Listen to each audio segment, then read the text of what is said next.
Welcome to 5 minute videos. இந்த கவுண்டவுன்ல ஒரு 10 இன்ட்ரெஸ்டிங்கான ஃபேக்ட்ஸை பத்தி தான் பார்க்க போறோம். வாங்க வீடியோக்குள்ள போலாம். வீடியோக்குள்ள போறதுக்கு முன்னாடி ஒரு சின்ன அனௌன்ஸ்மெண்ட்.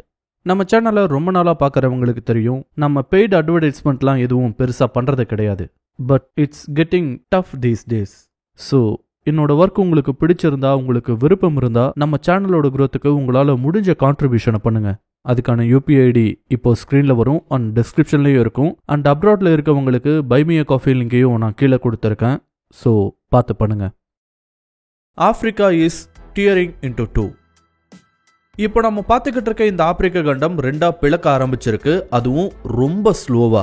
எந்த அளவுக்கு இந்த ப்ராசஸ் ஸ்லோவா நடக்குதுன்னா, ஒவ்வொரு வருஷமும் 6 இருந்து 7 மில்லிமீட்டர் அளவுக்கு தான் இந்த பிளவுன்றது நடந்துகிட்டு இருக்கான். இதை வச்சு பார்க்கும்போது இதே வேகத்துல இந்த ப்ராசஸ் தொடர்ந்து நடந்துச்சுன்னா இந்த ஆப்பிரிக்க கண்டம் ரெண்டா பிரிய இன்னும் பல மில்லியன் ஆண்டுகள் கண்டிப்பா ஆகலாம். ஆனாலும் அதோட தாக்கத்தை இப்பவே பார்க்க முடிவதா சொல்றாங்க. எந்த பகுதியில ஆப்பிரிக்கா ரெண்டா பிளக்க வாய்ப்பு இருக்கோ அந்த பகுதியில இப்பவே கிராக்ஸ் ஏற்பட ஆரம்பிச்சிருக்கான். அதுக்கு ஒரு பெஸ்ட் எக்ஸாம்பிள்னா 2018ல கென்யாவில் ஏற்பட்ட ஒரு நீளமான கிராக்க சொல்லலாம். சோ இது வரைக்கும் ஒரு தியரியா மட்டுமே பார்க்கப்பட்டு வந்த கான்டினென்டல் ட்ரிஃப்ட்ன்ற கான்செப்டை நாம இப்போ நேரடியாவே பார்க்க ஆரம்பிச்சிருக்கோம். இந்த ப்ராசஸ் நடந்து முடிக்கும் போது மனித இனம் இருக்கா இல்லையான்னு கூட தெரியல. ஆனா இது நடந்து முடிக்கும் போது இந்த உலகத்துல ஒரு புதிய கண்டமும் ஒரு புதிய கடலும் உருவாகி இருக்கும்.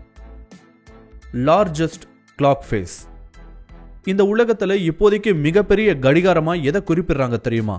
மெக்காவில் இருக்க மக்கா ராயல் கிளாக் டவர் தானா. 4 திசைகள்ல இருந்தும் பார்க்கக்கூடிய வகையில உருவாக்கப்பட்டிருக்க இந்த கிளாக் டவர்ல இருக்க ஒவ்வொரு கிளாக் ஃபேஸும் கிட்டத்தட்ட 43 டயாமீட்டர்களை கொண்டது. அண்ட் இதுதான் இப்போதைக்கு இந்த உலகத்திலேயே மிக உயரமான கிளாக் டவரும் கூட. ஏன்னா இதோட உயரம் 601 மீட்டர். இவ்வளவு பெருசா இருக்க இந்த கிளாக் டவரை மேக்சிமம் 25 கிலோமீட்டர் தூரத்துல இருந்து கூட பார்க்க முடியுமா? அண்ட் இதை 2012ஆம் ஆண்டு உருவாக்கி இருக்காங்க. இந்த Makkah Royal Clock Tower Guinness world ரெக்கார்ட்லயும் இடம் பிடிச்சிருக்கு. Is the universe conscious? இந்த பிரபஞ்சத்துக்கு உணர்வு இருக்கா?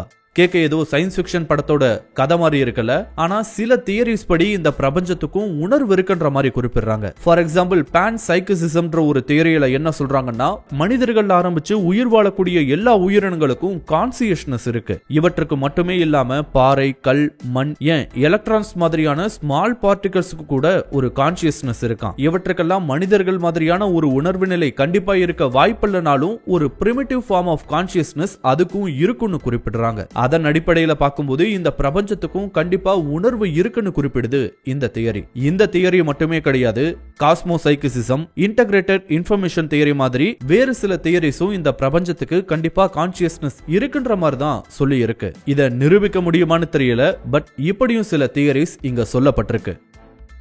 டாய்லெட் ஸ்னிஃபர்ஸ். உலக புகழ்பெற்ற நாசா ஸ்பேஸ் ரிசர்ச் ஆர்கனைசேஷனை பத்தி நம்ம எல்லாருக்குமே தெரியும். இதுல ரிசர்ச்சர்ஸ், சயின்டிஸ்ட், ஆஸ்ட்ரோனட்ஸ்னு பல வேலைகளுக்கான ஆட்களை எடுத்துக்கிட்டு இருக்காங்க. அதுல ஒரு வேலை தான் டாய்லெட் ஸ்னிஃபர்ஸ். இந்த பேரை கேட்டதும் ஆக்வர்டாவும் இப்படியெல்லாம் கூட வேலை இருக்கான்னு உங்களுக்கு கண்டிப்பா தோணலாம். ஆனா நாசா வெளியே இருக்க பெருசா வெளியே தெரியாத முக்கியமான வேலைகள்ல இந்த டாய்லெட் ஸ்னிஃபர்ஸ் வேலையும் ஒண்ணு. ஏன் தெரியுமா? நாசா உருவாக்கக்கூடிய ஸ்பேஸ் கிராஃப்ட்ல ஏதாவது கேஸ் லீக்ஸ் ப்ராப்ளம்ஸ் இருந்தா, அதுவும் குறிப்பா வேஸ்ட் மேனேஜ்மெண்ட் பண்ணக்கூடிய ஏரியாவில் ஏதாவது கேஸ் லீக் வந்து அது கவனிக்கப்படாம போயிட்டா அதுவே பின்னாடி பெரிய ப்ராப்ளம்ஸ் ஏற்படுத்திடும். ஏன் அந்த மிஷனையை கூட அபார்ட் பண்ண வேண்டிய சூழ்நிலைகள் எல்லாம் கூட ஏற்படும். இந்த ஒரு பிரச்சனையை தவிர்ப்பதற்காக தான் நாசா ப்ரொஃபஷனல் ஸ்னிஃபர்ஸை வேலைக்கு வைக்கிறாங்க. இவங்களோட வேலையை ஸ்பேஸ் கிராஃப்ட்ல பல இடங்கள்ல முகர்ந்து பார்த்து ஏதாவது பிரச்சனை இருக்கா, அதாவது கேஸ் லீக்ஸ் இருக்கான்னு சொல்றது மட்டும்தான். Hippos as live stock. Hippopotamus அதாவது நீர் யானைகள் ஆடு, மாடு, பன்றி மாதிரி ஒரு உணவுக்கான விலங்கா மாறி இருக்க வேண்டியது இங்க இல்ல, அமெரிக்காவில். எஸ், 1900களோட ஆரம்பத்துல அமெரிக்க செனட்டரா இருந்த ஒருத்தர் அமெரிக்காவில் பல்வேறு மாகாணங்கள்ல இருந்த புதர் பகுதிகளை எல்லாம் அகற்றி அந்த நிலங்களை யூசேஜுக்கு கொண்டு வரதுக்காக ஹிப்போபொட்டமஸ் இங்க கொண்டு வந்து அதையெல்லாம் அவற்றை சாப்பிட வைக்கலாம், அதை அப்படியே பிரீட் பண்ணி ஒரு புது மீட் சோர்ஸாவும் நம்ம பயன்படுத்திக்கலான்ற ஒரு ஐடியாவை கொடுத்திருக்காரு. அந்த ஐடியாவை அமெரிக்கன் காங்கிரஸும் ஆல்மோஸ்ட் ஏத்துக்கிட்டாங்க. ஆனா கடைசி நேரத்துல பல்வேறு காரணங்களால அதை செயல்படுத்த முடியாம போயிருச்சு. ஒருவேளை அது மட்டும் நடந்திருந்தா அமெரிக்காவில் ஹிப்போபொட்டமஸ் மீட் பிரபலமாகி இருக்க கூட வாய்ப்புகள் இருக்கு. ஜாம்பிஃபயர். இந்த பேரே புதுசா இருக்குல்ல. அதே மாதிரி இது செயல்படுற விதமும் ரொம்பவே வினோதமானது.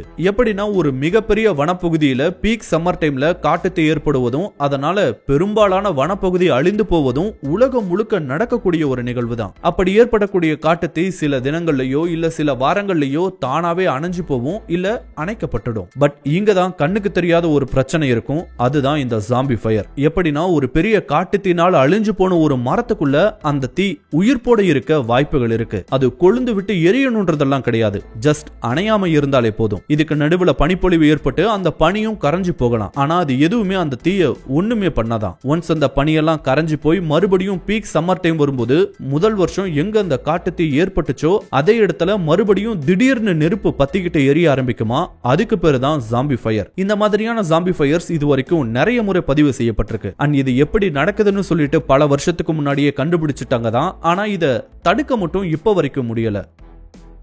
Spontaneous regression.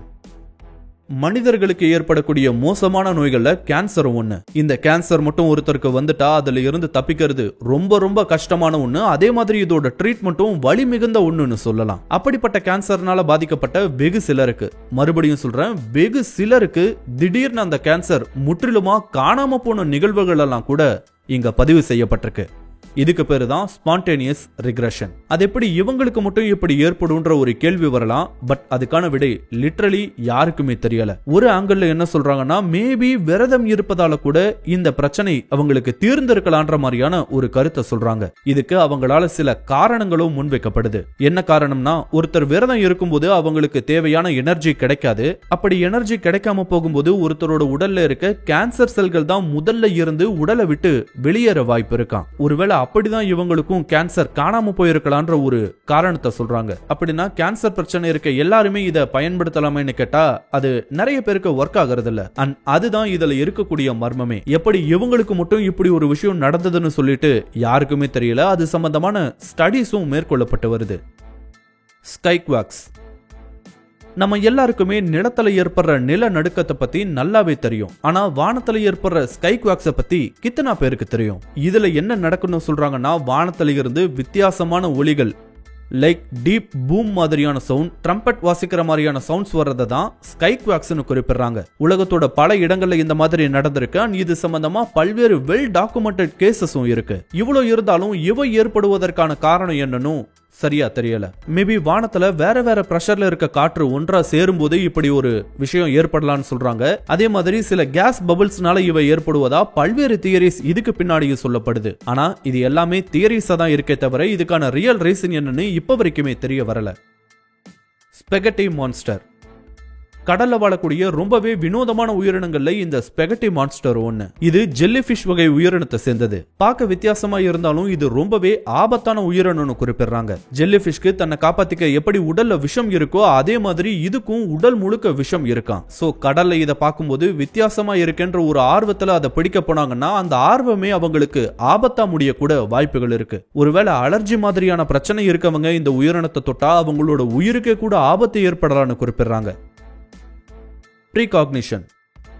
அதாவது எதிர்காலத்துல நடக்க போற ஒரு விஷயத்த முன்னாடியே தெரிஞ்சுக்கிறது. நாஸ்ட்ராடமஸ் பாபா வங்கா மாதிரி இல்லைனாலும் நடக்க போற சில நிகழ்வுகள் தங்களுக்கு முன்கூட்டியே தெரிஞ்சதா பல நூறு பேர் இது வரைக்கும் வெளிப்படையாவே அறிவிச்சிருக்காங்க. அதுக்கு ஒரு ஃபேமஸ் எக்ஸாம்பிள் தான் 9/11 அப்போ நடந்த ட்வின் டவர் அட்டாக் சொல்லலாம். இந்த சம்பவம் நடக்கிறதுக்கு சில நாட்களுக்கு முன்னாடி நிறைய பேர் அவங்களோட கனவுல ட்வின் டவர் இடிஞ்சு விழுந்ததை பார்த்ததா சத்தியம் பண்ணாத குறையா சொன்னாங்க. இது மட்டும் இல்லாம உலகம் முழுக்கவே நிறைய பேர் சில பிரச்சனைகள் நடக்கிறது தங்களுக்கு முன்னாடியே கனவா வந்திருக்குன்றத சொல்லி இருக்காங்க தான். இதுக்கும் பல தியரி சொல்லப்படுது. லைக் மெமரி எரர்ஸ் காரணமா இருக்கலாம், இல்ல அவங்க முழிச்சுக்கிட்டு இருக்கும்போது எங்கேயோ யாரோ ஏதோ ஒரு அட்டாக பத்தி பேசிட்டு இருக்கும்போது அது அவங்களோட சப்கான்சியஸ் மைண்ட்ல பதிவாகி அதுவே பின்னாடி இப்படி ஒரு கனவா வந்திருக்க வாய்ப்பு இருக்குன்னு சொல்லிட்டு நிறையவே தியரிஸ் சொல்றாங்க. பட் இவையெல்லாம் மட்டுமே ப்ரீகாக்னிஷன்ற ஒரு விஷயத்துக்கு சரியான விளக்கமா ஏற்றுக்கொள்ளப்படல.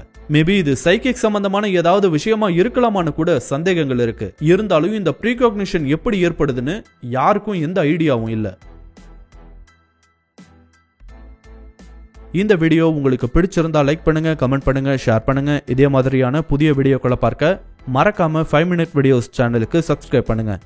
அண்ட் மறக்காம நோட்டிபிகேஷன் பெல் ஐகானையும் கிளிக் பண்ணி விடுங்க. தேங்க்யூ.